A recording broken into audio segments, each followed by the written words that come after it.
Et il est 20 h, c'est parti. Bonsoir à tout le monde. Bon, je pense qu'il va y avoir un petit temps de latence avant les premières connexions. Je regarde par ici. Pour l'instant, je crois que je suis tout seul, euh, ce qui n'est pas très surprenant. Bonsoir Mirella, comment allez-vous? Est-ce que vous m'entendez bien d'abord? Je vais vérifier un truc. Hop, j'espère que je ne vais pas m'éjecter tout seul comme un grand, mais. Non, là c'est mieux. Ah, voilà. Bonsoir Brian, bonsoir Rachel. Alors, bon, je vois 3 personnes dans le chat, mais étonnamment, je ne vois personne de connecté. Donc c'est comme si... ah si, 7. Ah, ben super. Bonsoir à tout le monde. Ravi de vous revoir ce soir. Waouh, je suis impressionné de voir combien vous êtes à vous être connectés juste quand ça commençait. Chapeau. Donc, avant de vraiment commencer, je vais vous demander comment s'est passée votre semaine, et puis moi je vous en dirai un petit peu plus sur la mienne. Je vais vous donner quelques éléments d'actualité. Mais allez-y, dites-moi donc comment s'est passée votre semaine. Est-ce qu'il y a eu des choses intéressantes, des nouveautés sur ces 7 derniers jours?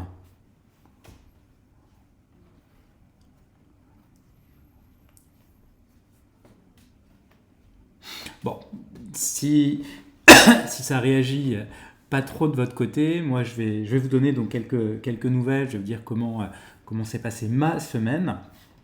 Alors, ma semaine, c'est bien passé. Voilà. Je pourrais presque m'arrêter là, mais non. En fait, ma semaine s'est très bien passée. Donc, comme je vous disais la semaine dernière, j'ai fait quelques avancées sur mon outil. Donc, non, ça n'est pas une arlésienne, hein. Oui, bonsoir, Bloguscule. Donc non, ce n'est pas une arlésienne, non, ce n'est pas quelque chose dont on entendra parler sans jamais le voir. Donc là, mon outil d'évaluation du mémoire vraiment touche au but. Alors, je sais que ça fait un moment que je dis la même chose, hein. Et donc je comprendrai parfaitement qu'on puisse soit s'impatienter, soit être dubitatif, soit se dire que je raconte des chars. Alors, figurez-vous que moi, plus j'avance dans l'IA, plus j'avance sur mon outil d'évaluation du mémoire de fin d'études et ce qui peut en dériver, plus je me rends compte qu'à chaque fois qu'il y a une dimension à changer, un petit truc à améliorer, et finalement, il y a tout à revoir. Mais vraiment tout. Et là, je vais vous donner quelques éléments de toute première main, assez frais, tellement frais que certains datent encore d'aujourd'hui et ne sont pas complètement réglés. Là, sur la dernière version de l'outil que j'avais encore la semaine dernière, il marchait très bien, mais, c'est un gros mais, il ne pouvait traiter qu'un seul mémoire à la fois. Donc imaginez la situation un petit peu désagréable, pour pas dire un peu con, hein, simplement, dans laquelle vous auriez une école qui vous enverrait 500 étudiants, et 500 étudiants, donc bonsoir J. Cocotte, 500 étudiants qui décideraient de soumettre leur mémoire ou leur rapport de stage à la dernière minute, à l'échéance, donc en gros un dimanche soir à minuit. Mon outil, dans sa version la plus récente, la plus aboutie, ne le permettait pas. Donc l'outil en question ne permettait de traiter qu'une seule demande à la fois, ce qui est toujours embêtant. On est bien d'accord. Et donc là, tout l'enjeu pour moi, avant de vraiment pouvoir diffuser l'outil, bonsoir Viviane, ouf, tu es impardonnable bien sûr. Non, tu as bien compris que je plaisantais.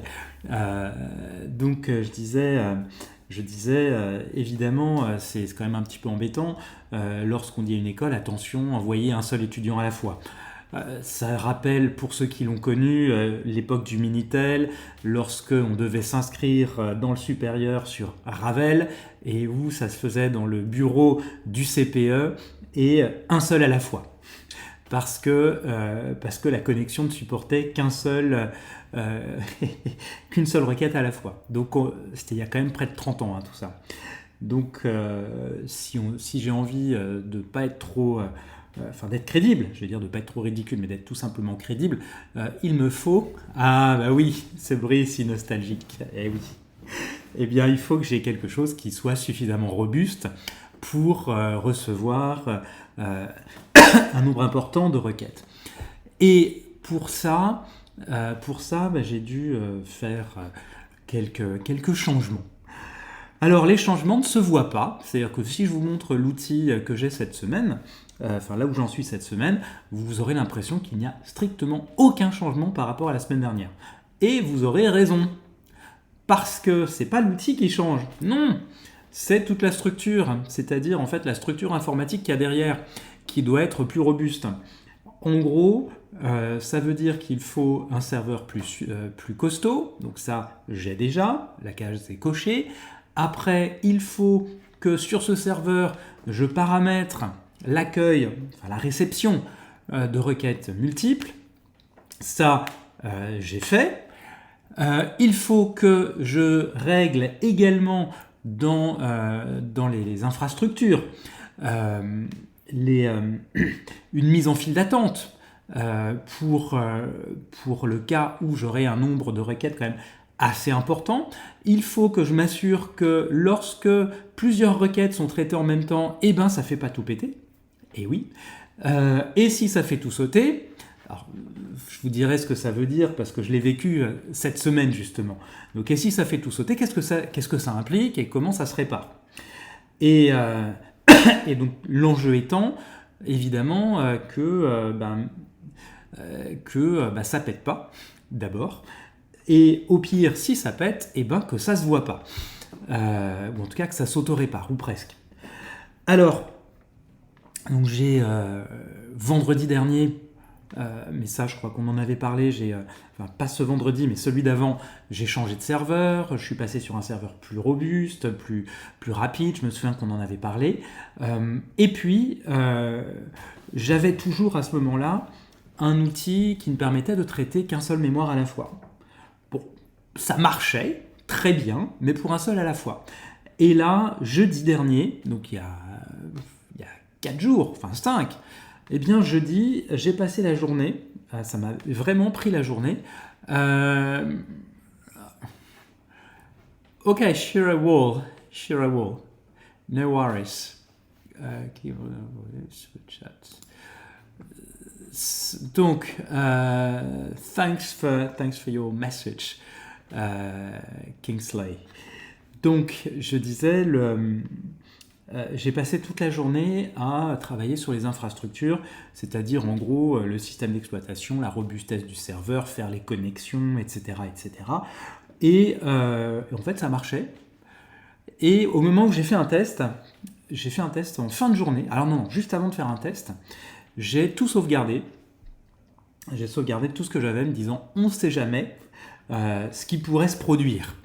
Et j'ai fait un test avec un outil qui était beaucoup moins gourmand que celui que je vous ai montré, un outil beaucoup plus simple. J'ai fait un test en envoyant ce que je pensais être 15 requêtes. Et en fait, c'était pas 15, c'était 150. Et le problème, c'est que donc j'ai commencé ça, il devait être 18h, et puis j'ai cru, à un moment que j'avais interrompu la chose, je pensais avoir arrêté le système, en disant bon, c'est bon, j'ai vu. Et en fait, non, j'ai pas coupé.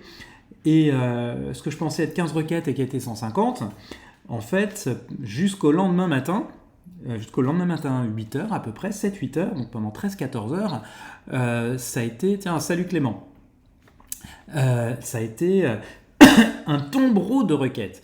Donc en gros, je crois je sais plus, c'était toutes les 2 secondes ou quelque chose comme ça, le serveur recevait 150 requêtes en simultané. En fait, le truc, c'est que mon outil s'était paramétré de telle sorte que, c'était paramétré par défaut dans l'idée que chaque mini-serveur traiterait 10 requêtes à la fois. Et donc il y avait 15 mini-serveurs et il envoyait, donc il balançait 150 requêtes en même temps. Et ce que j'avais pas vu venir, je vous disais, toutes les 2 secondes.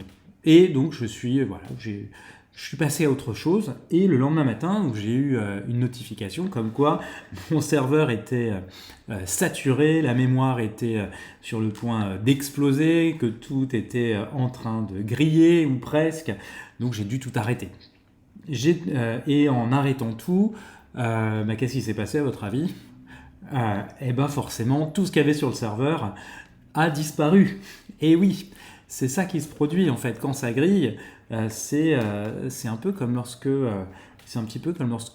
les plombs sautent, ça disjoncte chez vous, et puis après, tout l'électroménager, il faut le reprogrammer, en tout cas le remettre à l'heure. Et là, c'était à peu près la même chose. Donc j'ai passé tout mon vendredi, samedi, dimanche et aujourd'hui à réparer les connexions, ce qui avait sauté, donc à restaurer. Alors j'ai restauré 3 fois, c'est dire, hein, donc j'ai restauré une première fois, et puis j'ai fait une fausse manip, donc j'ai encore tout écrasé, puis j'ai réinstallé le tout, et puis je me suis aperçu que il y a une commande que j'avais faite 2 fois par accident, et évidemment la deuxième fois annulait la précédente, donc il fallait repartir depuis zéro. Et puis là, ce soir, je me suis arrêté, avant notre stream, je me suis arrêté sur l'ultime étape avant d'avoir un truc qui devrait être fonctionnel. Alors, qui devrait, c'est un bel acte de foi, hein, je pense, je crois. Et je dis qu'il devrait parce que je me suis fait, bien entendu, aider par l'intelligence artificielle. Donc je me suis fait aider par ChatGPT, mais comme ChatGPT dit aussi beaucoup de choses approximatives, pas toujours très rigoureuses. J'ai aussi demandé l'avis de Claude et de Perplexity jusqu'au moment où ils se sont mis d'accord, où ils sont arrivés à la conclusion tous les 3 que oui, c'était telle chose qui devrait marcher. Donc je me dis, soit comme ils sont tous d'accord, sans s'être concertés, hein, c'est moi qui fait dire à l'un, qui transmet à l'autre ce que l'un a dit, en lui disant voilà, un tel dit telle chose face à tel problème, audite sa solution. Et ensuite, le troisième, je lui dis voici la réaction du premier, l'audit du deuxième, donne-moi ton avis. Et en boucle, je fais auditer les audits par les 3, hein, finalement, jusqu'au moment où ils tombent d'accord. Et soit ils sont tous dans l'hallucination et quelque part pas forcément compétents, soit, et auquel cas il y aura un problème, soit ils arrivent enfin, tous les 3, à une solution qui sera la bonne. Alors j'ose espérer que ce sera bien entendu la deuxième option et que la solution à laquelle on arrivera sera la bonne. Mais ça, l'histoire me le dira demain. Et donc ce qui est très encourageant, je trouve, c'est que la semaine dernière, j'ai eu un échange très très intéressant avec une directrice de la qualité, des accréditations, et puis j'ai oublié la 3e dimension, d'un groupe d'écoles qui est très intéressé par ce que j'ai à proposer, par les outils. Je lui ai envoyé les liens pour la démo, donc les liens vers l'outil à une seule requête, hein, on est bien d'accord. Et donc c'est un groupe d'école qui a plusieurs milliers d'étudiants, et de ce que j'ai compris, il serait disposé à démarrer sur une base de 3000 étudiants. Donc quelque part, je ne peux pas me permettre d'avoir quelque chose qui ne marche pas.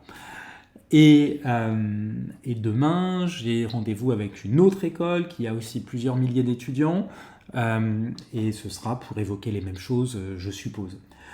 Et bien sûr, pour l'instant, j'en parle, je fais circuler presque sous le manteau le lien vers le formulaire, qui pour le mémoire, qui pour le rapport de stage. Mais à un moment donné, j'aimerais bien enfin pouvoir leur dire « ça y est, c'est bon, on peut passer au test grandeur nature ». Et c'est là que je commence à m'impatienter, en fait. C'est là que je me dis « bon, il faudrait enfin que ça démarre ». Alors après, j'ajouterai à ça le fait que là où j'ai un petit coup de pression, on va dire, c'est qu'on est début novembre, et on est en plein cycle budgétaire. Alors je ne vous parle pas du budget de l'État, je ne vous parle pas de ce qui se passe à l'Assemblée nationale, mais on est en plein cycle budgétaire, ce qui veut dire que, en gros, on a encore un mois et demi avant que les budgets des écoles soient bouclés pour 2026. Et donc, si j'ai du retard par rapport au budget, le risque pour moi est de ne pas pouvoir vendre ma solution pour l'année en cours, ou même pour la rentrée 2026. Et si je peux pas maintenant, on n'est jamais à l'abri. On n'est jamais à l'abri de telles évolutions, voire révolutions dans le monde de l'intelligence artificielle. On n'est jamais à l'abri de ça, et donc de l'arrivée de quelque chose qui ferait mieux que ce que j'ai à proposer, plus simple, sans même que j'ai pu montrer de quoi j'étais capable. Donc le coup de pression est là pour l'instant. Ceci dit, c'est aussi une fausse pression d'un sens, dans la mesure où je discute beaucoup avec des professionnels de l'IA, des entrepreneurs de l'IA, et un certain nombre s'intéressent à l'éducation, à l'enseignement, mais finalement, ce qui me surprend, c'est que beaucoup s'intéressent directement à la pédagogie, et très peu s'intéressent à la fois à l'évaluation, qui est une... Oui, bien sûr, Mirella, on est d'accord. Mais je crois que vous êtes très très biaisé dans ce que vous dites. Mais je ne peux être que d'accord avec vous. Et donc, disais-je, fichtre, j'ai perdu le fil. Oui, donc beaucoup s'intéressent à la pédagogie, donc comment on peut s'assister de l'IA pour construire des cours, des supports de cours, pour adapter la pédagogie aux besoins des élèves ou des étudiants, personnaliser les exercices, etc. Très bien, ça, beaucoup le font. Beaucoup. Certains créent des plateformes pédagogiques en ligne, et à ma grande surprise, finalement, personne ne s'intéresse à ces sujets de l'évaluation de ces deux types de travaux, mais qui, au-delà du seul mémoire ou du seul rapport de stage, s'intéressent à toute l'infrastructure, on va dire, et à la facilitation du travail des admins dans l'éducation, dans l'enseignement supérieur. ça m'a vraiment frappé. Et donc, c'est ce qui me laisse aussi, beaucoup d'espoir, hein. Ce qui me fait me dire, bah tiens, finalement, donc chaque fois que j'en parle, on me dit que c'est génial, les gens adorent, mais personne n'ose, j'ai l'impression, s'aventurer sur ce terrain-là, peut-être parce que c'est un petit peu chaud ou compliqué, risqué, j'en sais rien, mais c'est vrai que c'est un peu complexe. Je vous ai montré les fois dernières mon outil. Et Iconoclast, probablement. En fait, je pense surtout que personne véritablement ne... Enfin, personne, c'est beaucoup dire, mais je pense que beaucoup de ceux qui sont dans l'IA et s'intéressent à l'éducation voient surtout, comme je disais, la partie directement pédagogique et didactique de l'éducation et perdent de vue, ne voient pas plutôt, deux types de travaux qui sont importants et qui sont les deux types de travaux potentiellement standardisables, ou en tout cas qui, dans une démarche d'égalité des jeunes face à l'examen, peuvent être évalués selon une grille standard. Et la grille existe. Après, elle n'est pas forcément appliquée de la même manière partout, ou même au même endroit par tous. Donc, Iconoclast, j'en sais rien. J'en sais rien. Le fait est que bon, j'ai quand même de l'espoir. J'espère juste que je vais arrêter de patiner et que ça va vraiment démarrer pour de vrai et en flèche. Donc, pardon, ça c'était effectivement pour cette semaine. Et puis ce matin, une rencontre super intéressante avec quelqu'un qui a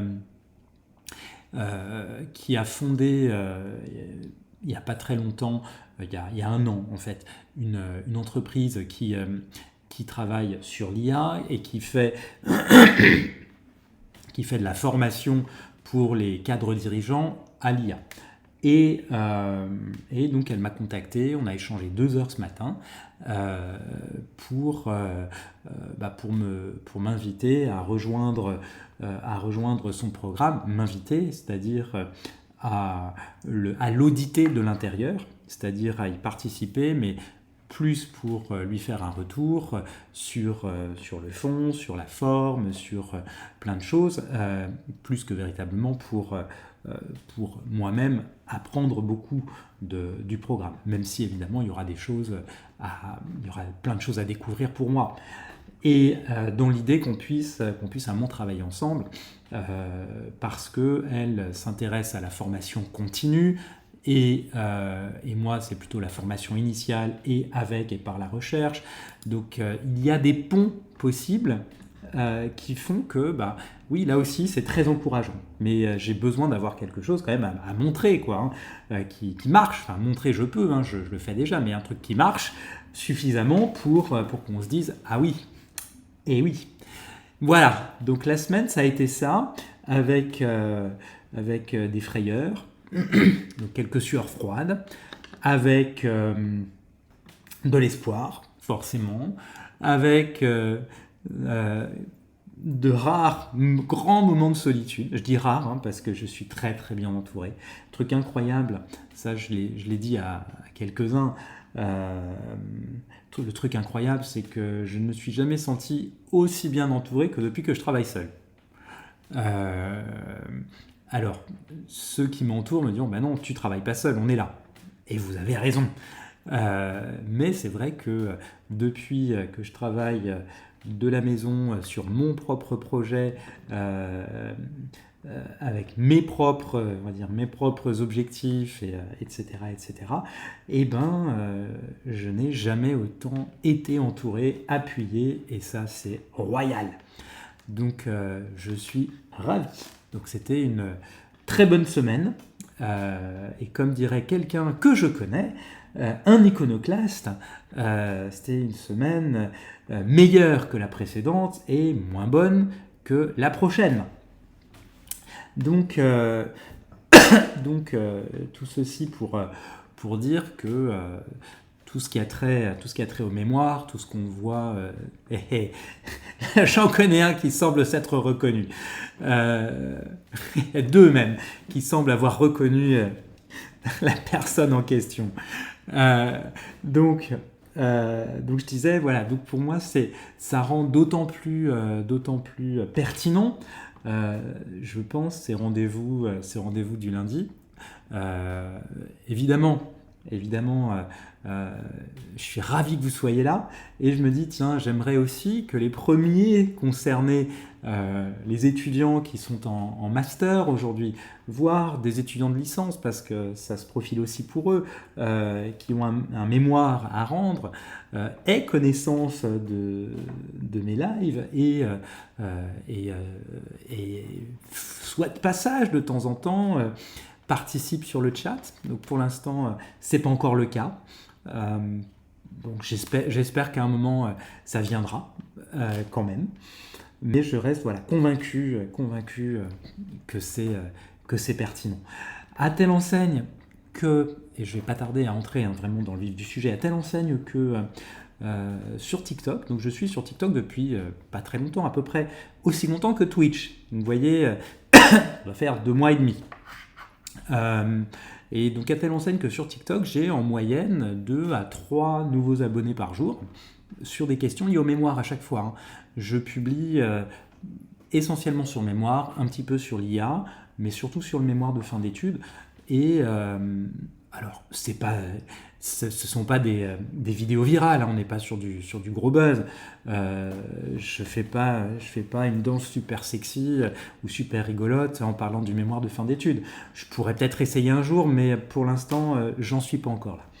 Et donc, sur TikTok, je suis content parce que j'ai un nombre d'abonnés qui grimpe tous les jours, 2 ou 3 de plus. Donc petit à petit, je crois qu'il y avait une pub qui disait petit à petit, on devient moins petit.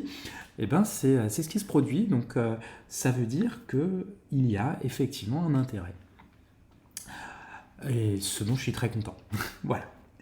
Et cet intérêt, aujourd'hui, porte sur comment on peut démarrer avec les lectures sur le mémoire de fin d'études ou sur la thèse. Donc là-dessus, moi, il y a plusieurs choses que j'ai envie d'évoquer avec vous, enfin, qu'il me semble important d'évoquer. D'abord, je vais vous faire un topo sur les types de types de choses, de démarches que vous pouvez adopter ou stratégies que vous pouvez adopter pour démarrer. Ensuite, je vous parlerai des types de lecture par support, on va dire, et je m'attarderai sur le cycle de publication, le rythme de publication, pour que vous compreniez bien l'enjeu. Je vous parlerai aussi de la lecture rapide d'articles, donc comment est-ce qu'on peut faire vite, c'est-à-dire éviter de perdre du temps. Et je vous présenterai ensuite des outils que je trouve, ce sera ensuite et pendant quelque part, 2 outils que je trouve très utiles, vraiment très puissants. L'un qui existe depuis une vingtaine d'années, que j'ai commencé à utiliser à l'époque, et l'autre qui est plus récent, alors plus récent ça veut dire 15 ans, donc qui est plus récent, qui a 15 ans, que j'utilise aussi depuis qu'il est sorti, et qui est très utile également. Ce sont dans les 2 cas des outils qui sont nés avant qu'on ne parle d'intelligence artificielle générative ou qu'on ne parle autant d'intelligence artificielle et qui pourtant s'y apparentent d'une manière ou d'une autre. Donc sur la stratégie de lecture pour commencer le mémoire ou la thèse, donc je ne vais pas être contradictoire avec ce que j'ai pu dire jusqu'à présent, même si je peux en donner l'impression de prime abord. Donc effectivement, je vous dis systématiquement que moi j'encourage mes étudiants à ne surtout pas commencer à lire trop tôt. On n'a pas besoin de lire pour être intelligent dans un premier temps, pour réfléchir. Les lectures, c'est bon de s'y mettre quand on commence à avoir une idée de ce sur quoi on veut travailler. Bon, ça je l'ai dit, et je continuerai à le dire.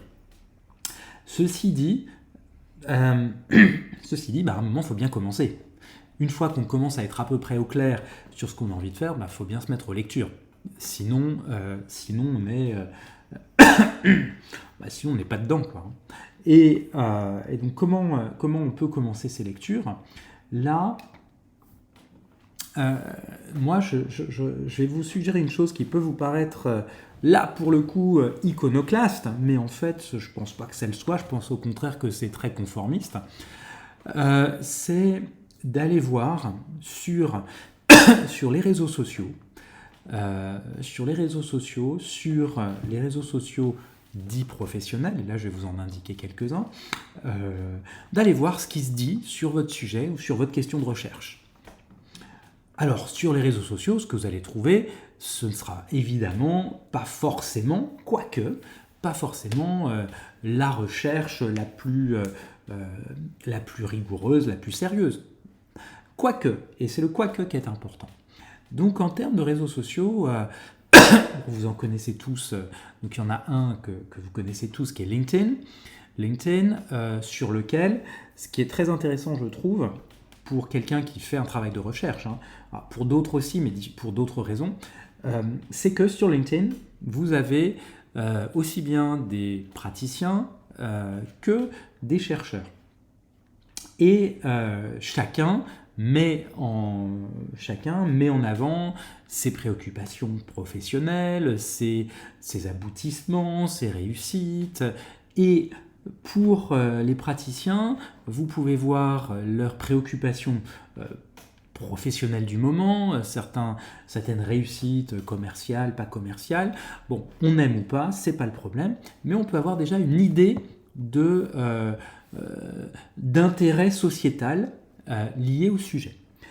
Et côté recherche, donc ce qui est très intéressant aussi, quand on doit commencer un travail de recherche, c'est que si vous suivez un certain nombre d'enseignants-chercheurs dans votre domaine, vous verrez quasiment tous les jours que des enseignants-chercheurs, vous avez toujours des enseignants-chercheurs qui annoncent la publication de tel article et qui souvent le mettent en plus sur leur page ou sur leur fil d'actualité. Donc vous avez accès en direct, et c'est ça qui je trouve est très intéressant, aux dernières publications sur le sujet, sur le thème.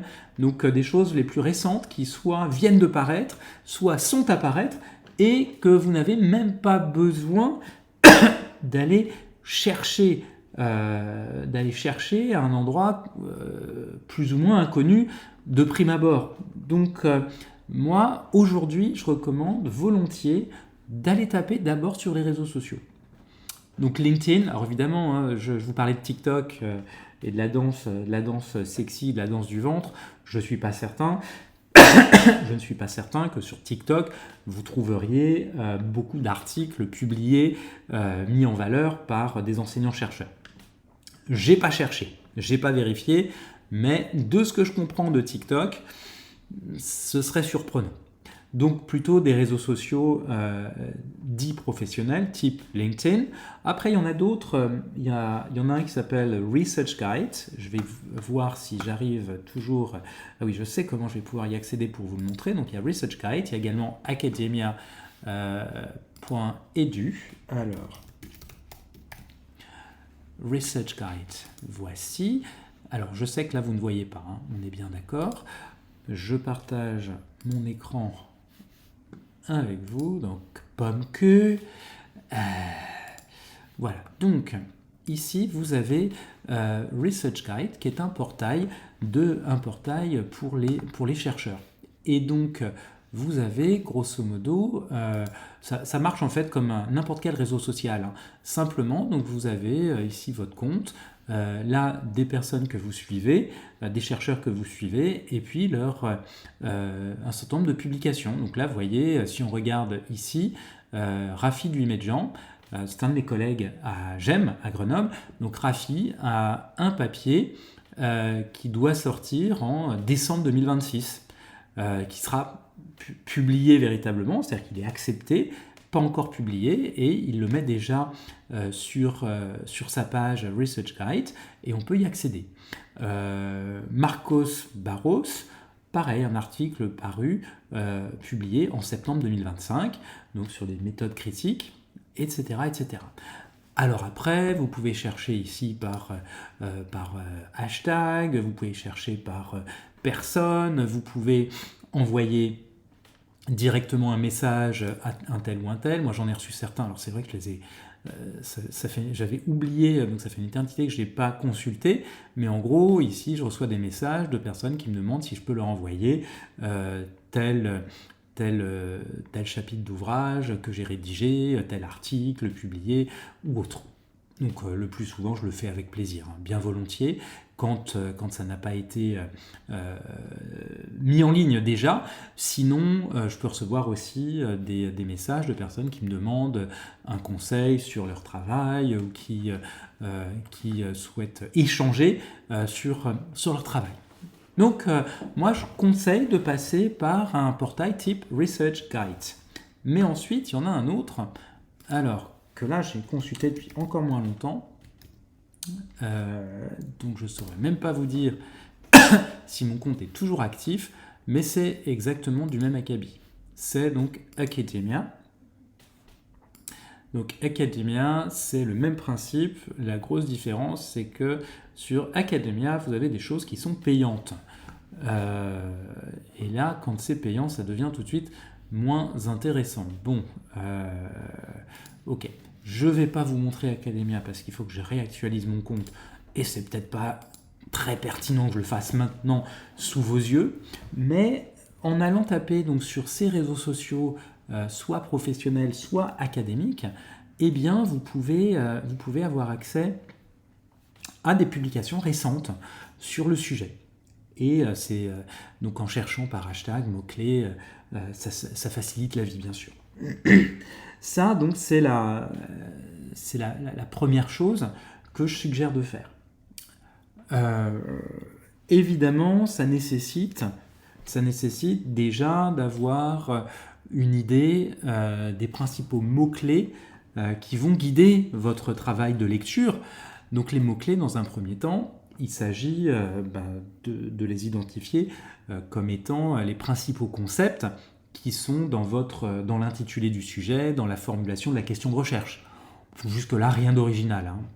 Là, j'enfonce des portes ouvertes. Mais, plus intéressant, je pense, c'est aussi de travailler donc, sur les mots-clés en termes de synonymes, antonymes, compléments. Et là, je pense que Viviane, tu pourrais avoir plein de choses à nous raconter parce que c'est ton métier, d'une certaine manière. Alors, pas que ça, mais en grande partie. Si j'ai bien compris ton métier, hein, bien sûr, mais je pense pas être trop loin du compte quand même. Donc, l'idée, c'est, oui, d'arriver à déterminer à partir des concepts centraux de l'intitulé du sujet et de la formulation de la question de recherche, des synonymes, des termes qui sont forcément associés à tel terme, éventuellement des antonymes, et ensuite donc faire les recherches sur des moteurs, sur des bases de données ou sur les réseaux sociaux que je vous ai indiqués sur ce fondement-là, en utilisant tous les artifices qui existent, le langage booléen, donc ça et ça, ou ça, sans, ça, avec, etc., ou ni, enfin bon, je vous fais pas le détail.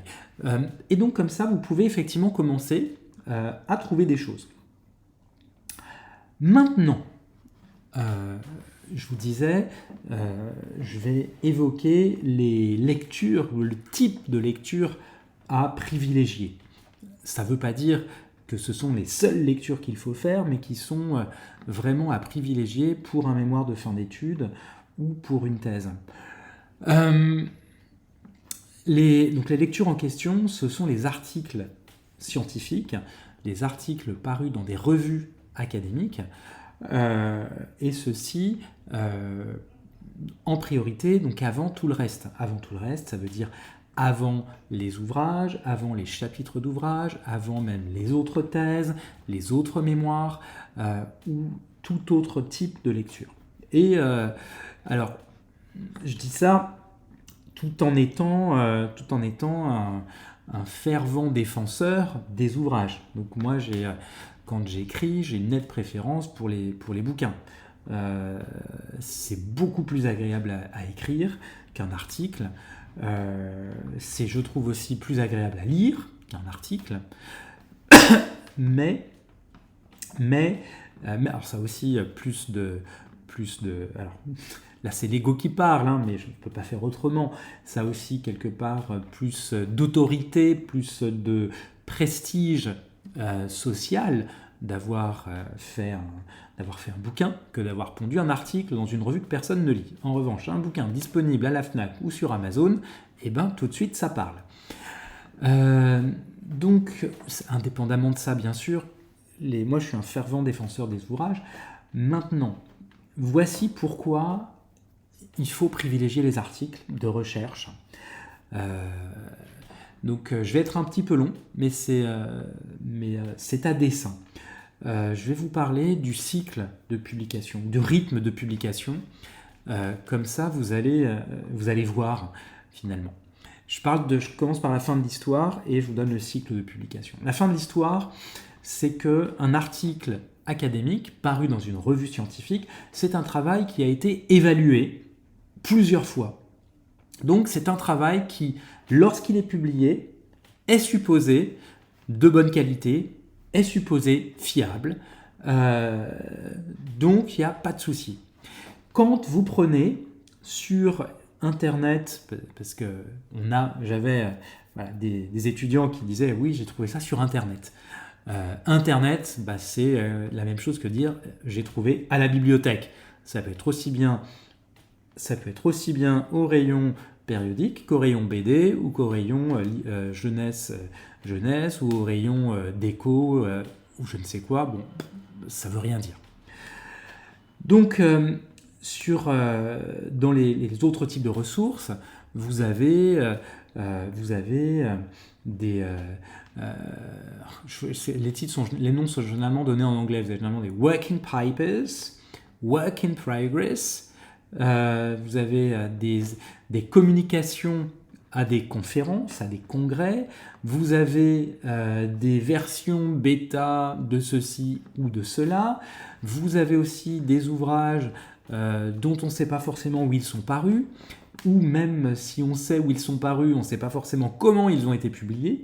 C'est-à-dire que pour un ouvrage, ce n'est pas la même chose d'être publié à compte d'auteur en payant en gros l'imprimerie ou d'être édité par une grande maison d'édition qui a pignon sur rue. Donc on va dire la réputation de la maison d'édition n'est pas du tout la même et le processus d'évaluation n'est pas du tout le même non plus. Alors, maintenant sur les articles. Les articles, qu'est-ce qui fait finalement qu'ils sont si vertueux dans un mémoire de fin d'études ou une thèse? Eh bien, l'article, ça prend du temps à publier. Alors ça prend du temps, je vais vous donner un exemple qui est assez représentatif, alors un petit peu tiré, hein, mais un petit peu à l'extrême, mais représentatif quand même d'une large frange de la population scientifique et de la publication scientifique. Donc, on est, grosso modo, début septembre 2025. Début septembre 2025,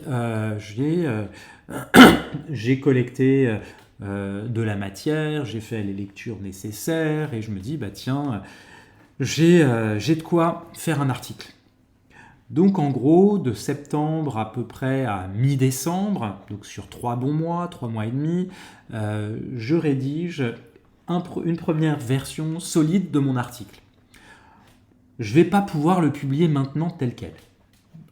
Très honnêtement, c'est encore une version largement bêta, pour ne pas dire un brouillon amélioré. Je le soumets à un congrès scientifique entre fin décembre et mi-janvier pour pouvoir le présenter à des collègues, à des confrères et des consoeurs qui pourront me donner leur avis d'expert et m'aider à l'améliorer. Donc je soumets peu après Noël, donc on va dire janvier 2026, je soumets mon texte, il est envoyé par les organisateurs du congrès à 2 réviseurs anonymes, donc 2 experts du domaine qui ignorent qui est l'auteur du texte. Moi-même, en tant qu'auteur, j'ignore qui sont les 2 réviseurs, et les 2 réviseurs ne savent pas non plus qui est l'autre. Donc c'est vraiment un processus complètement aveugle.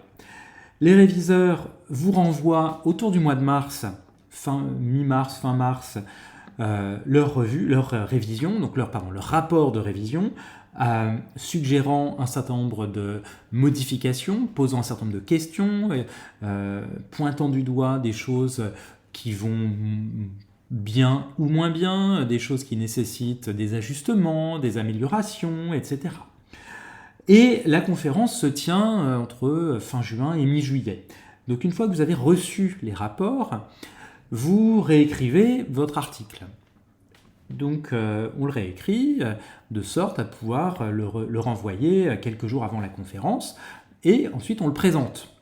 Donc là, on le présente, on est, je vous dis, entre fin juin et mi-juillet, donc on présente au congrès, on a des collègues qui font des retours, qui nous disent « Ah oui, moi-même je travaille sur telle chose, j'ai vu tel truc », ou « Bah tiens, ce serait bien que tu contactes un tel, parce que justement, lui aussi est en train de travailler sur cette question aujourd'hui, il se pose les mêmes questions que toi », enfin voilà, c'est assez classique.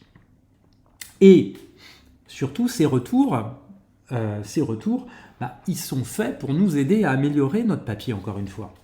Donc là, je prends l'été pour améliorer mon texte, en me disant, bon, j'aimerais pouvoir en faire quelque chose rapidement, quoi. Donc je l'améliore, et je prends l'été, parce que les chercheurs prennent rarement de vraies vacances. Quand ils sont en vacances, ça veut dire qu'ils sont en vacances de cours, en vacances de réunions, en vacances de charges administratives, mais pas en vacances de recherche. Donc ils continuent de travailler pendant leurs vacances. Et donc j'améliore mon texte en me disant il faut qu'il soit prêt pour septembre. En septembre, je veux avoir une nouvelle version de mon article que je vais pouvoir faire circuler. Et là, je fais circuler dans des séminaires de recherche, dans d'autres écoles où je suis invité à présenter mes travaux, et là je peux discuter en direct avec des experts de mon sujet qui pourront me faire des retours, m'aider, me conseiller, donc je fais ça pendant quelques mois finalement, et si je fais bien les choses, j'essaie de caler tout ça avant Noël, de sorte à pouvoir continuer de travailler mon article pour le resoumettre en janvier, donc là on arrive déjà en janvier 2027, à une autre conférence du même acabit pour avoir des retours sur la version solidifiée, renforcée, améliorée du texte. Et là, donc encore une fois, je reçois les rapports des réviseurs en mars, et puis le congrès se tient fin juin, en mi-juillet, toujours 2027, donc vous savez, j'ai reçu les rapports des réviseurs fin mars, je réécris le texte, je le présente à nouveau, j'ai des commentaires, je l'améliore, je le mets à jour, et là je me dis, bon, en septembre, je le soumets à une revue. Ok, septembre 2027. Et on a commencé en septembre 2025, hein, souvenez-vous bien. Donc ça fait déjà 2 ans. Et là, donc, je le soumets à une revue en septembre, tout content, fier de moi. Et pendant ce temps, je me mets à travailler sur un autre article. Hein. On est d'accord, j'en commence un autre, juste au moment où j'ai soumis celui-ci. Hein. Et donc je le soumets, et en règle générale, donc il faut entre 3 et 6 mois pour recevoir le retour des réviseurs. Je dis en général, et on va dire en moyenne 6 mois. Alors les moyennes, ça vaut ce que ça vaut, hein, mais en moyenne, c'est plutôt 6 mois. Et là, quelqu'un qui est ici, dans le chat, je l'ai vu, pourra en témoigner. Un article qui est resté en révision 1 an et demi, si je me souviens bien. C'est-à-dire 1 an et demi entre le jour où il a été soumis et le jour où il y a eu un retour des réviseurs. Je ne parle même pas d'acceptation ou de publication. Premier retour des réviseurs. Donc 6 mois, c'est assez courant. Donc je soumets, je disais, en septembre. L'éditeur en chef envoie l'article à 2 réviseurs anonymes qui m'envoient leur retour 6 mois plus tard, donc en gros en mars. Et là on est en mars 2028. Et donc, si je vous donne la fin de l'histoire, mais vous ne serez pas surpris, l'article n'est jamais, quasiment jamais accepté au premier tour. Il y a toujours des choses qui ne vont pas. Il y a toujours des choses qui chagrinent les réviseurs. Il y a toujours des choses à améliorer. Il y a toujours des imperfections inacceptables. Et là, vous en reprenez, après la première révision, vous en reprenez pour 6 mois. Donc on est en mars 2028 donc vous retravaillez votre texte. Vous le resoumettez en septembre 2028 avec des réponses détaillées aux réviseurs expliquant comment vous avez tenu compte de leurs commentaires et de leurs conseils, et vous attendez 6 mois, jusqu'à 6 mois. Donc ça nous amène à mars 2029. Mars 2029, vous recevez une réponse de l'éditeur, et là, encore une fois, il est moins rare, mais quand même pas super fréquent que l'article soit accepté tel quel. On vous demande des révisions mineures. Donc mineures, ça veut dire que là, vous en prenez plutôt pour 3 mois. Vous dites, bon allez, là, cet article, je lui règle son compte avant l'été. Fin juin, je le resoumets. Et donc, vous le resoumettez fin juin. Les remarques étaient plus mineures, on vous demandait des choses moins importantes. Et si tout se passe bien, donc c'est pas acquis, hein, si tout se passe bien, vous avez des retours en 3 mois. Mais généralement, encore une fois, c'est plutôt 6. Donc, ça veut dire que vous recevez vos retours souvent avant Noël, ou entre Noël et le Nouvel An. Ça, c'est le pire qui puisse arriver. Moi, ça m'est arrivé une fois d'avoir un rejet un 23 décembre. Autant vous dire si j'étais content. Donc vous recevez peu avant Noël, parce qu'il faut que vous puissiez travailler pendant les fêtes, hein, sinon c'est pas drôle, hein, évidemment. C'est le meilleur moment pour travailler quand tout le monde est en vacances. Donc vous recevez les rapports, la lettre finale d'acceptation ou de rejet en décembre 2029. Et là, ça ne veut pas dire que l'article sera publié tout de suite. Donc souvenez-vous de celui que je vous ai montré tout à l'heure, de Rafi Guimedjian, un article apparaître en décembre 2026. Donc là, ça veut dire que votre article est accepté, mais il est placé dans une file d'attente, c'est-à-dire que vous avez d'autres articles qui ont été acceptés avant le vôtre, et ces articles qui sont acceptés avant le vôtre, eh bien, ont priorité sur le vôtre dans le calendrier de la publication. Et ça se comprend. Et le calendrier de publication, enfin la liste d'attente selon les revues, peut aller de 1 à 5 ans. Donc, je ne vais pas vous prendre le cas où la liste est de 5 ans, souvent c'est plutôt 2 ans. Mais donc 2 ans, ça veut dire qu'on est en janvier 2029, ça veut dire que votre article est susceptible de paraître en janvier 2031. Souvenez-vous, vous avez commencé en septembre 2025. 26, 27, 28, 29, 30. Donc ça fait 5 ans, 5 ans et 3 mois. Entre le moment où vous avez commencé à rédiger l'article et le moment où il est susceptible de paraître. Susceptible. Parce que si votre article est obsolète au moment de sa parution parce que d'autres travaux sont parus avant qui déjà invalident largement votre publication, eh bien celle-ci pourra être retirée du cycle de publication par l'éditeur. Bah oui, on ne va pas publier, une revue ne va pas publier un article déjà obsolète, déjà mort-né. On est bien d'accord. Donc, ça veut dire que ça veut dire, et c'est ça la fin de l'histoire, et c'est ça qui est important. Ça veut dire que l'article qui est publié, c'est un article qui a été validé au moins 3, 4, 5 fois par des experts, qui a été relu, refait, examiné en long, en large, en travers par d'autres experts qui, à un moment donné, l'ont validé. On ne peut pas en dire autant de toutes les autres publications, de tous les autres textes qu'on peut trouver à droite ou à gauche. Un working paper, a work in progress, une communication simplement à un congrès, eh ben, ça n'est pas aussi abouti qu'un article scientifique paru. Et quid des ouvrages? Mais les ouvrages, c'est le même principe. Enfin, c'est le même principe, oui et non.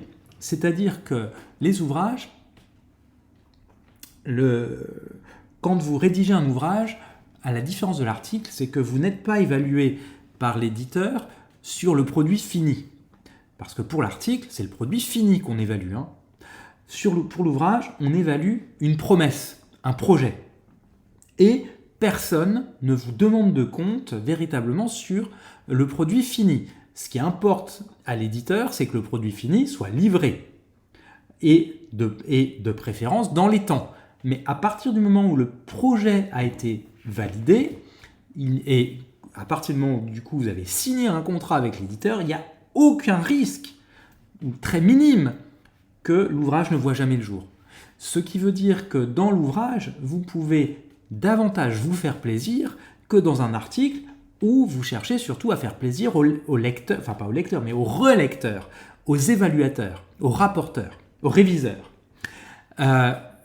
Et donc, l'ouvrage n'a pas la même garantie de rigueur scientifique que l'article. Et pour cette raison, l'ouvrage est à considérer avec beaucoup de précaution dans les lectures pour un mémoire de fin d'études ou pour une thèse. Ça ne veut pas dire qu'il ne faut pas en lire du tout, mais ça veut dire qu'il faut faire attention à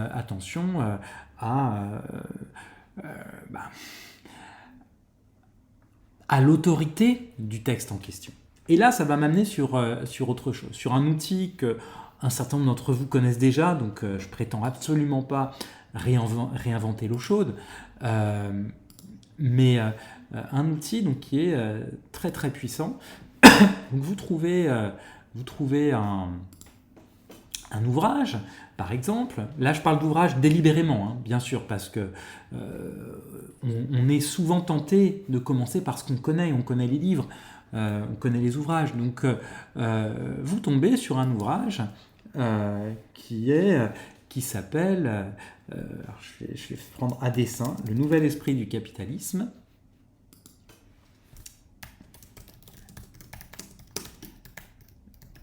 Hop, Le Nouvel Esprit du Capitalisme, et puis vous voulez savoir, vous voulez savoir ce que ça vaut. Eh bien, là, donc j'ai un outil, enfin, c'est pas moi seulement, hein, il y a un outil qui s'appelle Publish or Perish, donc Publie ou crève, qui vous permet d'évaluer le nombre de citations qu'a eu une publication. Alors, Publish or Perish est synchronisé avec un certain nombre de bases de données scientifiques, dont historiquement Google Scholar. Google Scholar qui est une base sur laquelle tous les travaux scientifiques connus sont accessibles, ou en tout cas sont référencés.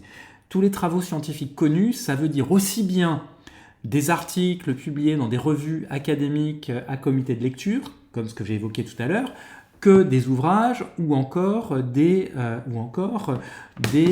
communications à des congrès ou des travaux non encore publiés nulle part, mais qui sont juste sur un site internet ou sur un blog, mais qui ont une estampille scientifique. Et donc, dans ce magma, dans ce tombereau, face à ce tombereau de travaux, à un moment donné, on se dit, tiens, je suis tombé sur quelque chose. Là, celui-ci, par exemple, l'ouvrage Le Nouvel Esprit du Capitalisme, Luc Boltanski et F. Chiapello, cet ouvrage, moi, il me plaît bien, mais est-ce qu'il a une forme d'autorité quand même? Et puis, vous regardez ici, vous constatez que donc, cet ouvrage qui est sorti en 1999 a déjà fait l'objet de plus de 12 000 citations. Alors 12 000 citations dans des travaux scientifiques, c'est énorme, hein. Tout simplement énorme. En sciences sociales particulièrement. Donc ça veut dire que cet ouvrage de Luc Boltanski et F. Chiapello, oui, vous pouvez vous y fier. Il n'y a aucun problème. Il aura une forme d'autorité. C'est évident. C'est absolument évident. Et vous pouvez faire pareil. Moi, je vous invite à faire pareil ensuite sur les articles que vous trouvez. Regardez avec soit les auteurs, soit le titre de l'article, ou bien certains mots-clés, voir ce qui ressort en termes de citation. Et donc, ça m'amène à deux choses. La première, c'est que lorsque vous travaillez sur ces outils, moi je vous conseille d'abord de chercher les publications récentes, donc les plus récentes, parce que les publications les plus récentes sont celles, comme je vous ai montré tout à l'heure sur Academia, Research Guide, mais quand je parle de LinkedIn c'est pareil, c'est pour être certain d'être au cœur des débats qui sont pertinents aujourd'hui. Donc l'idée c'est d'éviter de tomber sur des travaux qui se questionnent sur des choses qui ne font plus débat aujourd'hui, ou en tout cas sur des sujets qui font largement consensus aujourd'hui et sur lesquels il n'y a plus vraiment matière à débattre, matière à trouver des choses.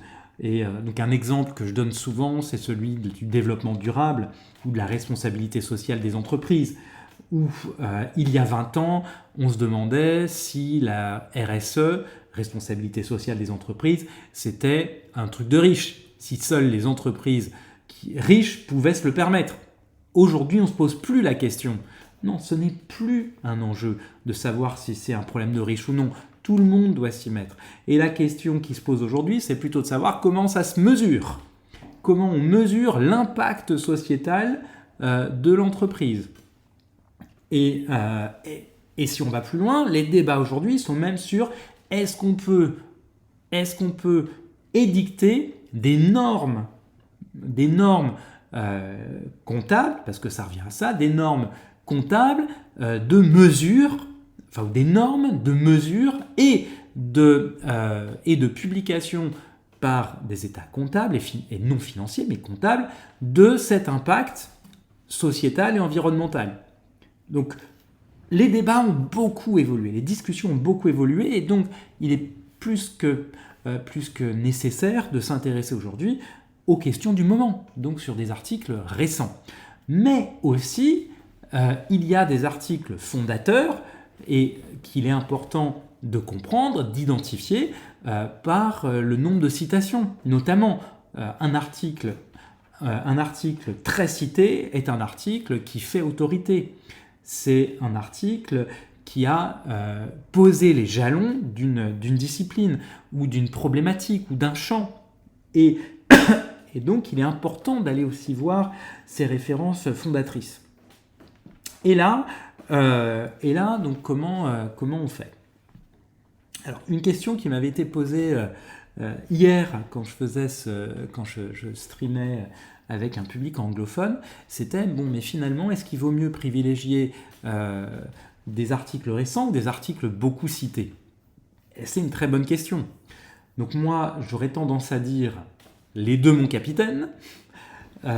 Mais c'est presque contradictoire, surtout quand on connaît le rythme de la publication. Donc vous avez vu l'article dont je vous parlais tout à l'heure, 5 ans et demi entre le moment où on commence à l'écrire et le moment où il est publié.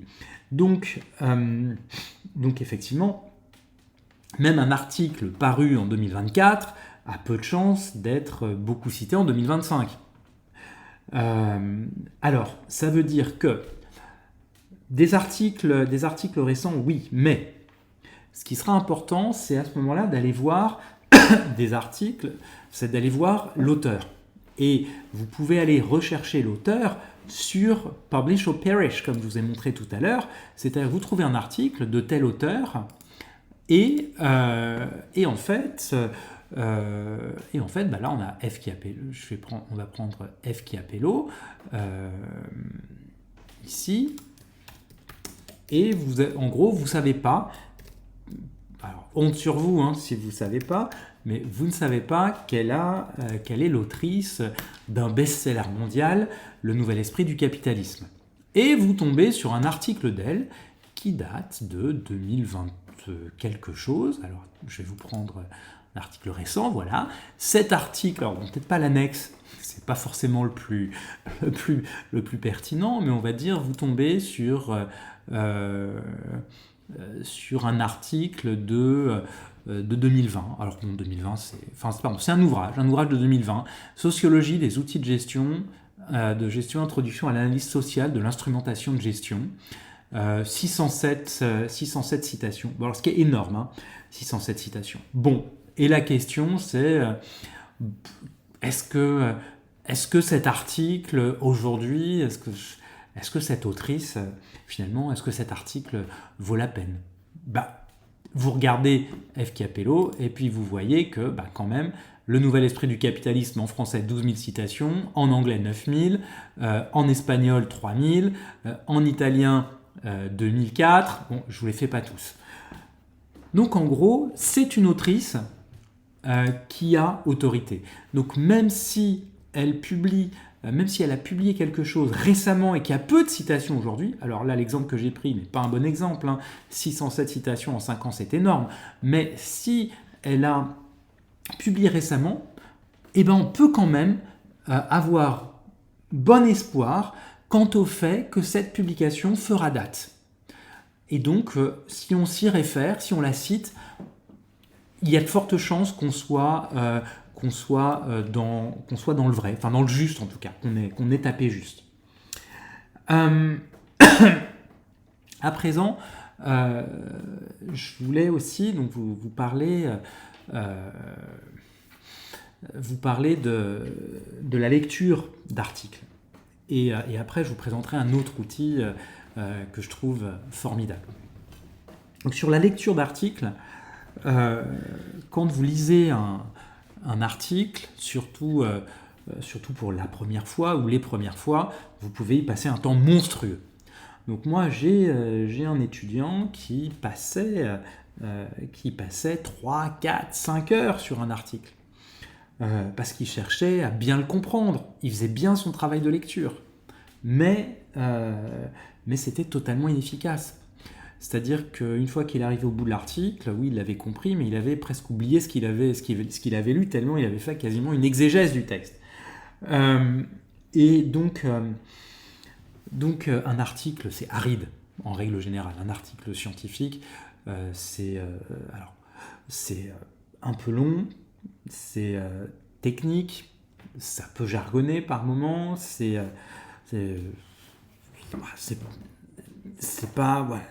on peut s'endormir avec, mais je dirais c'est pas la meilleure lecture pour dormir non plus.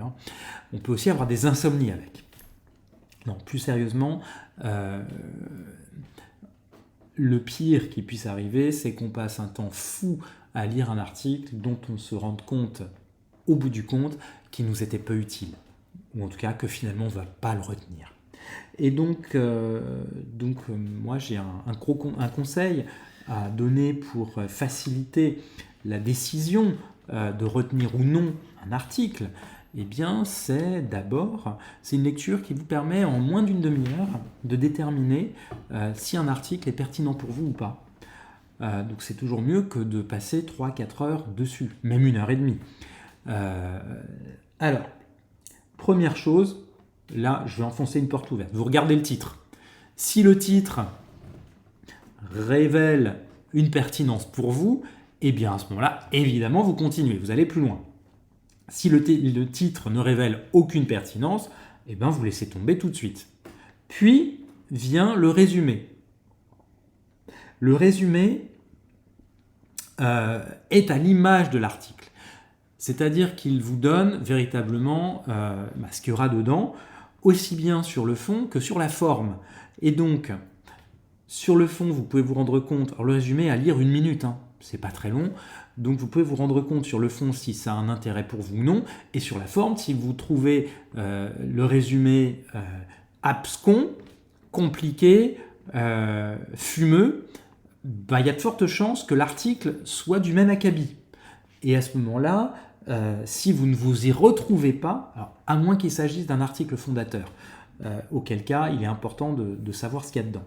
Mais à moins qu'il s'agisse d'un article fondateur, si vous ne vous retrouvez pas dedans, vous pouvez le laisser tomber au bout d'1 minute. Simplement. Puis, l'introduction. Donc l'introduction, c'est un résumé étendu de l'article. L'introduction nous donne l'intérêt de l'article, l'intérêt soit pour l'intérêt sociétal, l'intérêt pour les auteurs et l'intérêt pour la recherche. Il met en avant également forcément la question de recherche qui va être traitée. Il évoque le débat scientifique, il évoque les 4 questions que j'ai évoquées les fois passées. Donc ensuite, par quels moyens, donc quel cadre théorique, quel type de données, quelle méthodologie de collecte et de traitement de celle-ci, et quelle contribution attendue. Donc là, prenez 5 minutes. Donc vous pouvez prendre le temps de lire l'intro. Et puis à l'issue de l'intro, si vous estimez que cet article, sur le fond, ne vous apportera pas grand-chose, vous pouvez l'oublier. Et là, en 6 minutes, vous avez évacué un article. Si, en revanche, cette introduction vous donne l'impression que l'article pourra vous aider, allez directement à la conclusion. Au moins pour voir dans quelle mesure l'article répond bien à la question de recherche qu'il avait posée en introduction et dans quelle mesure il dit des choses ou les choses à retenir ont un intérêt pour vous. La conclusion, c'est pas très long, mais je vous dis, allez, 5 minutes. Vous pouvez faire plus court, mais 5 minutes, pas plus. Et au bout de 5 minutes, si vous vous rendez compte qu'il n'est pas fait pour vous, cet article, vous l'oubliez, vous le laissez de côté et vous avez passé 11 minutes dessus. Si la conclusion vous donne à penser que cet article, oui, peut avoir un intérêt pour vous, eh bien, vous allez directement sur la revue de littérature, qui est juste après l'introduction. La revue de littérature vous permettra de bien cerner les termes du débat, donc ce qui est déjà connu sur le sujet, ce qui reste encore à découvrir, ce qui fait consensus et ce qui fait débat parmi les chercheurs. Et là, je fais une toute petite digression, mais je suis obligé ici. Donc la revue de littérature 5 minutes. Pour le premier article ou les premiers articles, ce sera un petit peu aride. Vous ne comprendrez pas toutes les références, mais c'est pas grave. Ce qui va être intéressant, c'est surtout de voir d'une lecture à l'autre des références récurrentes. Vous allez voir qu'un certain nombre de références reviennent régulièrement. Et ça veut dire que ce sont des références qu'il sera très certainement pertinent pour vous de lire ensuite. Donc de creuser, puisqu'elles ont été référencées, mentionnées à plusieurs endroits. Donc la revue de littérature. Si la revue de littérature évoque pour vous un débat, un état de la connaissance en lien avec ce qui vous préoccupe, eh bien à ce moment-là, je vous invite à aller directement sur la discussion. Alors la discussion, c'est ce qui précède la conclusion. La discussion, c'est l'endroit où les auteurs confrontent leurs observations empiriques, leurs résultats, à la littérature, pour montrer ce qu'ils apportent. Et là, je vous dis 5 minutes également sur la discussion, qui vous permettront de déterminer si finalement la contribution que les auteurs pensent avoir à la science, à la connaissance, est suffisante pour mériter votre attention ou pas. Si vous estimez que non, 5 minutes, c'est réglé. Et donc là, vous êtes à 21 minutes. Si vous estimez que oui, à ce moment-là, je vous invite à aller sur la méthodologie. Donc la méthodologie, elle est après la revue littérature, elle est à peu près au milieu de l'article. La méthodologie pour voir comment les auteurs ont répondu, ont procédé pour répondre à cette question de recherche, pour arriver à cette contribution qu'ils prétendent avoir. Et là, vous pourrez déterminer si la méthodologie vous paraît pertinente, convaincante ou pas. Et là, moi, je peux vous donner alors j'ai 2 exemples en fait, mais qui racontent la même chose. Un exemple qui était un article que j'avais eu à réviser et que j'ai rejeté au premier tour d'un d'auteur qui travaillait sur la privatisation dans un pays en développement. Et je crois que ça devait être je sais plus si c'était sur l'impact de la privatisation sur le processus électoral ou quelque chose comme ça. Je me souviens plus exactement, mais ça avait un intérêt. L'article était au départ très bien ficelé, la revue littérature était très bien, les conclusions étaient très bien présentées, la discussion était très bien menée, et quand je suis arrivé à la méthodologie, là, je me suis rendu compte que ça n'allait pas du tout, mais pas du tout. Les auteurs avaient conduit des entretiens avec 3 personnes.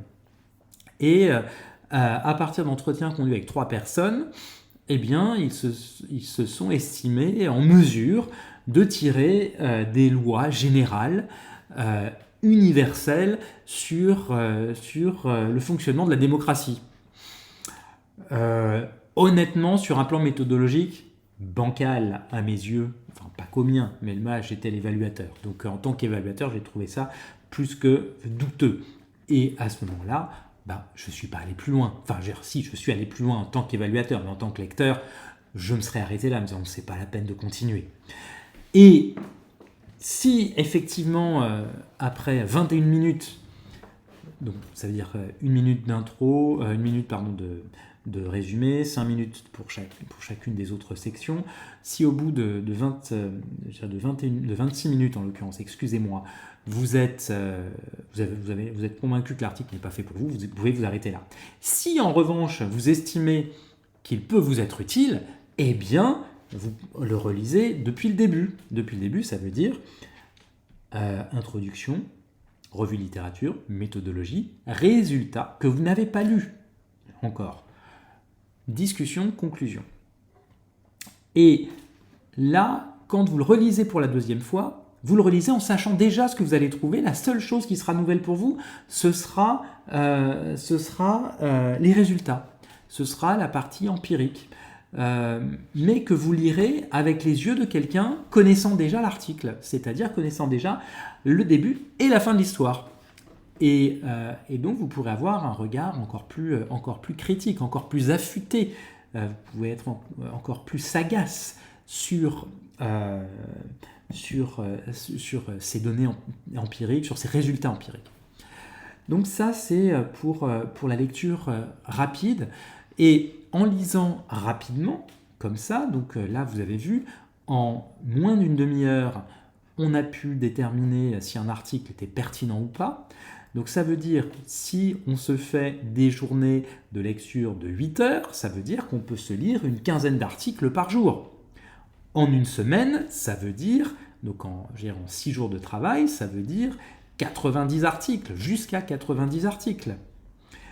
En 7 jours, ça veut dire plus de 100. C'est ça que ça veut dire. Et c'est à ce moment-là qu'on peut commencer à vraiment à se faire des idées et à être relativement au clair sur ce qu'on va voir en recherche, qu'on va pouvoir étudier, ce qui est pertinent, etc. etc. Bon. Je vais m'arrêter là-dessus, mais j'espère que vous avez compris le principe de la lecture rapide d'articles et le principe d'aller voir la biblio.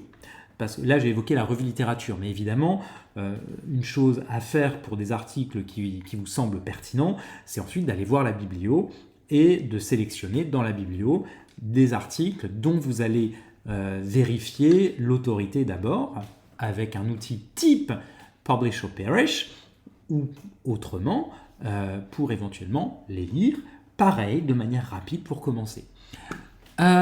Ensuite, il y a autre chose que je souhaite vous montrer. Et là, je sais que je le montre toujours à mes étudiants en cours.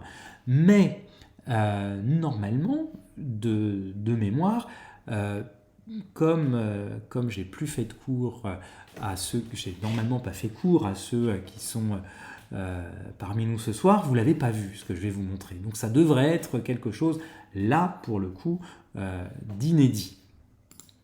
Et je partage à nouveau mon écran avec vous. Je vais taper ici dans un outil formidable qui s'appelle CMap Tools. CMap Tools, c'est quoi? Alors, c'est un outil qui existe depuis plus de 20 ans. Il m'a été présenté par un prof quand j'étais à Manchester. Donc, je faisais ma thèse à Manchester et on avait un prof de méthodo qui nous a dit « Il faut que vous travailliez avec CMap Tools, c'est formidable et voici à quoi ça sert. » Alors, je vous explique tout de suite. Donc, CMap Tools, c'était un outil d'abord conçu pour la recherche en zoologie et en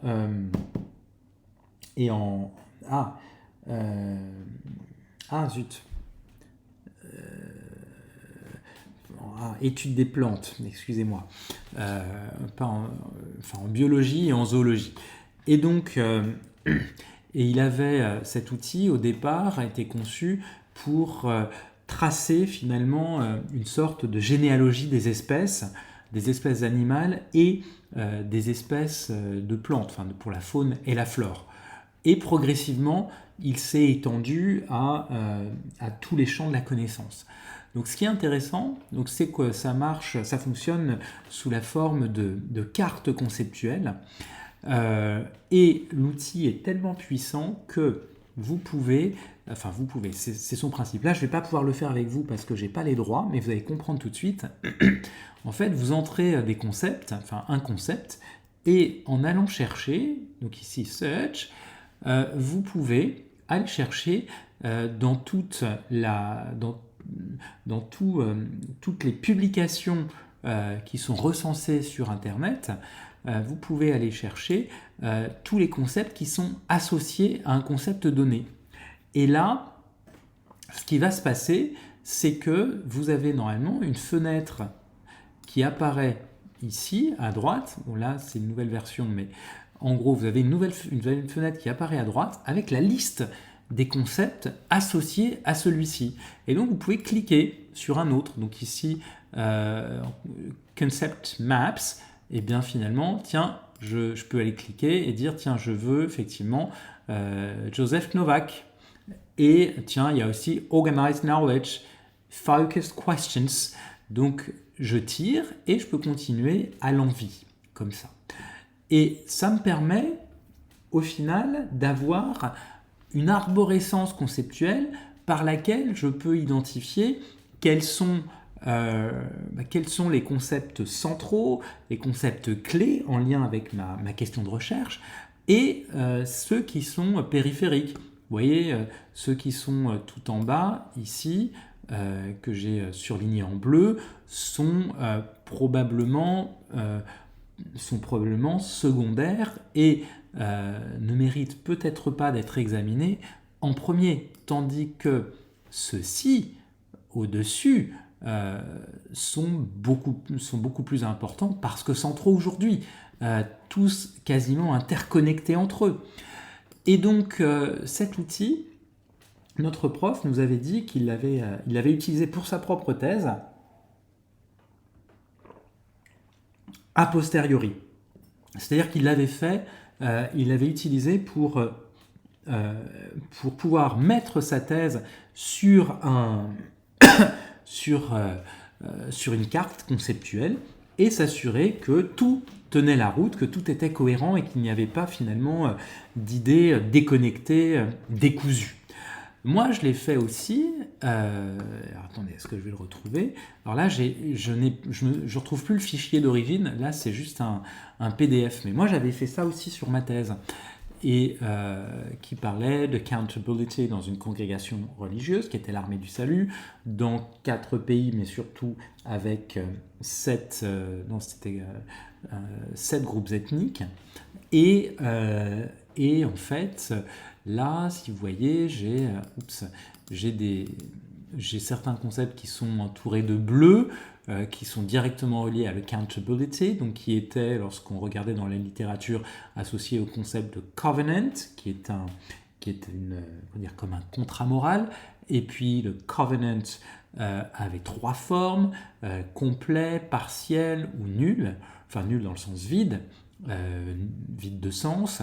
Et ensuite, ce qui était intéressant, c'est que le concept de covenant était, si je l'associais à religion, renvoyait aussi à religion, renvoyait à accountability, mais si je l'associais à ethnicité, parce que c'était ce qui m'intéressait, je voyais un certain nombre d'ethnicités et j'ai sélectionné celles qui étaient en lien avec mon terrain, les Wasps, les Vikings, etc.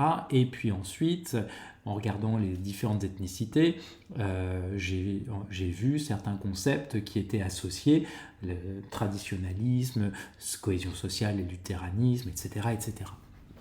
Et donc ça a été la conclusion quelque part de ma thèse, a été de dire oui, finalement il y a un truc qui se tient. Moi je l'ai utilisé surtout sur la fin. Honnêtement, quand le prof nous l'avait présenté, j'étais à peu près au milieu de la thèse, donc c'était un peu tard pour l'utiliser dans l'organisation des lectures qui était très très très avancée. Et en revanche, très utile sur la fin, quand j'ai eu à... Botanique, merci beaucoup Clément, quand j'ai eu à évaluer pas seulement la cohérence de l'ensemble, mais à modéliser la thèse. Alors, est-ce que je peux partager le lien? Oui, mais je ne sais pas de quel lien il s'agit en fait. Donc dites-moi en plus Mirella, et oui, je le partagerai avec plaisir, bien sûr. Mais dit comme ça, je ne vois pas duquel il s'agit. Je suis désolé, je n'ai pas vu le chat pendant que... Oui, pour le source. Je vous donne le nom déjà, et vous pouvez le trouver, vous pouvez le télécharger. C'est un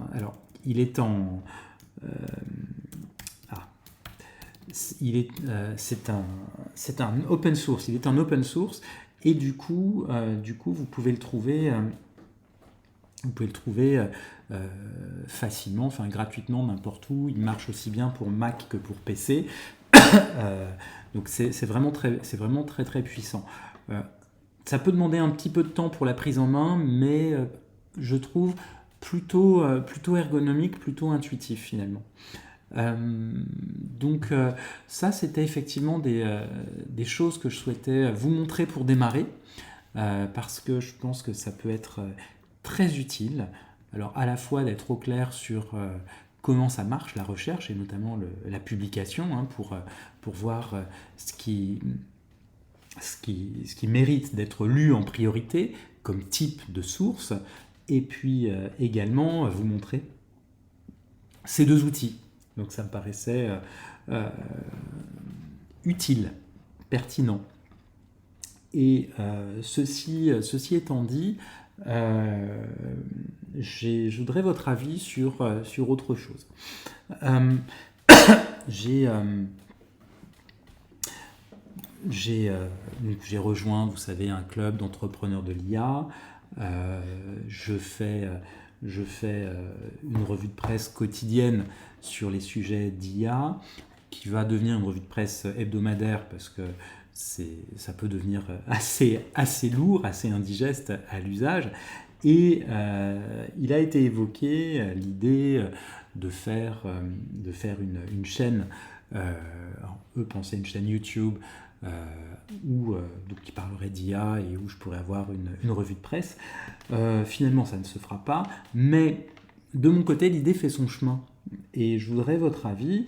Est-ce que vous pensez que ce serait pertinent, utile, que je fasse une fois par semaine un live sur l'actualité de l'IA, mais sans tomber dans le sensationnalisme, le nouvel outil qu'il faut absolument avoir. Non, pas ça.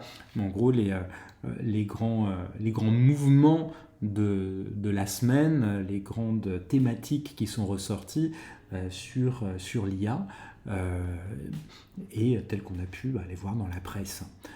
Si vous estimez que c'est pertinent, je vais essayer d'y travailler. Si vous estimez que ça n'allait pas parce que finalement on en entend tellement parler que finalement on sait à peu près ce qu'il y a à savoir dans les grandes lignes, moi ça me... Et ça pourrait même passer sur YouTube après. Bon, très bien. Donc je vais y réfléchir. Donc ça ne veut pas dire que ce sera pour la semaine prochaine. Donc l'idée a commencé à faire son chemin. Mais si vous estimez que c'est une piste, une bonne idée, à ce moment-là, je vais y travailler, je vais m'y mettre et je trouverai un créneau qui sera très certainement le mardi ou le mercredi soir. Parce que les autres jours ne sont plus forcément dispo. Le dimanche soir, je stream avec mon public anglophone. Le samedi soir, enfin jeudi, vendredi, samedi, j'ai compris que c'était des soirées à éviter. Donc il reste mardi, mercredi. Jeudi, je ne suis pas dispo, donc ça veut dire que ce sera mardi ou mercredi. Si c'est susceptible d'être bon pour streamer sur ces sujets. Donc je ferai probablement ça. Dans un format plaisant et synthétique. Oui, alors, donc faut voir ce qu'il y a déjà sur le marché. Donc en fait, moi, ce que je vois beaucoup, ce sont alors si on regarde les réseaux sociaux, si on regarde Instagram, TikTok pour les formats très courts, ce que je vois beaucoup, ce sont des choses qui relèvent un peu du sensationnalisme, plus ou moins étayées, enfin en tout cas plus ou moins à la véracité plus ou moins discutable. Je vois beaucoup de choses qui relèvent de la prophétie, qui relèvent de la croyance quasi religieuse, en tout cas des gourous de l'IA. Sans parler du complotisme, bien entendu. Sur des formats plus longs, YouTube notamment, je vois surtout des choses liées aux outils, donc l'outil qu'il faut absolument avoir, la révolution de machin, etc. Une forme de sensationnalisme aussi, mais plus sur ce qu'il ne faut pas avoir manqué. En revanche, des choses type revue de presse, je ne suis pas certain d'en avoir vraiment vu, spécifiquement consacrées à l'IA. Évidemment, il y a des revues de presse. Samuel Etienne sur Twitch fait 2 ou 3 revues de presse par semaine, je ne me souviens plus exactement, dans la matinée Etienne. Et donc dans ces revues de presse, donc il y a forcément occasionnellement des choses en relation avec l'IA, mais ce n'est pas l'actualité qu'il privilégie. Là, l'idée ce serait d'avoir si ça se fait, hein, bien sûr, si vous estimez que c'est pertinent, l'idée serait alors d'avoir une clé d'entrée qui serait l'IA, et finalement un certain nombre de questions que ça peut soulever, aussi bien sur des sujets économiques, politiques, sur des questions technologiques aussi, des questions philosophiques, éthiques, morales, qui sont sous-jacentes à l'intelligence artificielle et ses usages. Donc c'est à ça que je voulais soumettre, c'est ça que je voulais soumettre à votre jugement. Alors Myrla, vous me dites oui, dans un format plaisant et synthétique. Alors là, j'ai l'impression qu'il y a une très grosse pression sur moi, parce que ça veut dire que le format devra être plaisant et devra être synthétique.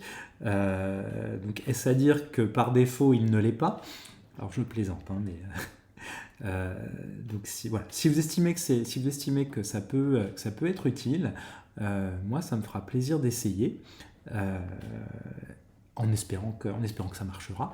Puis si ça marche, peut-être que ça marchera mieux que le mémoire que le mémoire de fin d'études, qui sait, ou moins bien, on ne sait pas.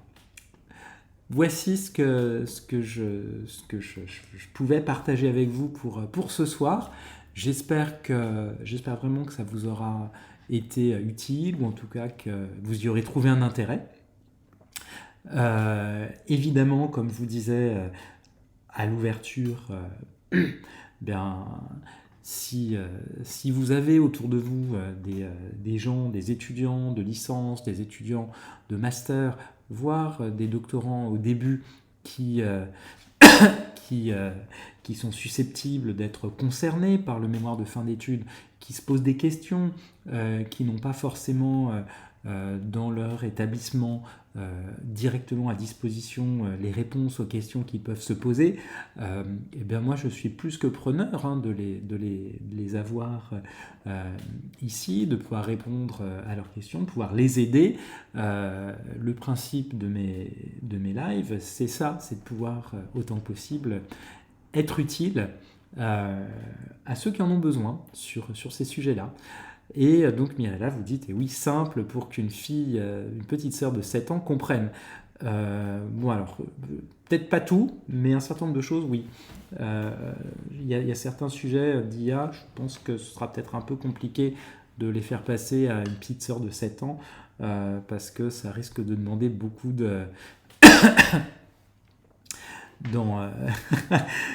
oui, c'est du racolage actif, Clément, sanctionné par la loi. Donc je disais, oui, il y a certaines choses qui sont un petit peu compliquées à expliquer à une petite sœur de 7 ans par exemple, parce qu'il y a des éléments de contexte, de connaissances de sujets d'actualité qu'il est toujours bon d'avoir pour bien comprendre les enjeux évoqués, que ce soit l'IA ou que ce soit autre chose. Mais évidemment, l'idée, c'est de rendre ça aussi accessible que possible, et surtout pas d'en faire un lieu de discussion entre experts techniques que je ne pourrais pas suivre du tout parce que c'est trop technique pour moi, et tout autant pour vous. Donc, ok, je vais voir comment je peux mettre ça en place, et puis je vous tiens au courant de toute manière dans les prochaines semaines, parce que je vous disais ce ne sera pas pour la semaine prochaine, ça m'étonnerait, mais je vous dis dans les prochaines semaines, donc comment je vais goupiller ça alors. Donc encore une fois, je vous remercie infiniment de votre fidélité, je vous remercie infiniment d'être venu ce soir de passage, ou d'être resté sur toute la durée du live. Je vous souhaite une bonne fin de journée, une bonne soirée, et puis donc au plaisir de vous revoir la semaine prochaine. Oui, alors attention, sur l'IA, l'idée, c'était pas tellement de faire du racolage. Le racolage est plutôt... la retape est plutôt pour le mémoire. Non, l'IA, c'est parce que, en fait, je me suis rendu compte de plusieurs choses. À la fois qu'il y a énormément de choses qui se disent beaucoup de sensationnalisme. Il y a des gourous qui nous disent l'IA, il faut absolument faire ci, il faut absolument faire ça, il faut avoir telle appli, machin. Des prophètes qui nous disent que ça va révolutionner, des critiques qui nous promettent l'apocalypse. Et puis on a aussi beaucoup de choses qui sont très techniques. Souvent des discussions passionnées, est-ce que c'est bien, est-ce que c'est pas bien, et finalement pas forcément une compréhension du contexte de son actualité. En gros, juste pour faire très court, en gros, vous avez peut-être vu qu'il y a quelques semaines, Accenture, le cabinet de conseil, a licencié 12 000 juniors, 12 000 consultants juniors qui ont été remplacés par de l'IA. Vous avez peut-être vu qu'Amazon va aussi licencier 14 000 salariés pour les remplacer par de l'IA. Vous avez peut-être vu que la société Nvidia, qui fait les cartes graphiques, a vu sa valorisation boursière passer à 5 000 milliards de dollars, suivi de Microsoft pour 4 000 milliards. Donc l'un plus l'autre, enfin chacun des deux pris séparément représente beaucoup plus que tout le CAC 40 réuni, c'est-à-dire que toutes les entreprises cotées en bourse en France réunies, les deux ensemble, ça représente plus que le PIB de la France. Enfin voilà, des choses qui permettent de se projeter, ou en tout cas de se représenter l'ampleur de l'IA, des enjeux du moment. Donc l'idée n'étant pas de faire du racolage, justement. Le racolage est plutôt pour le mémoire, en l'occurrence. Je pense que voilà, des barésies pourraient peut-être rendre le mémoire plus attractif, j'en sais rien. Bref, sur cette petite dispersion, sur cet égarement, que je vous prie de m'excuser, je vous souhaite du coup une bonne soirée à tous et à toutes, et donc au plaisir de vous retrouver la semaine prochaine. Et bonne semaine du coup.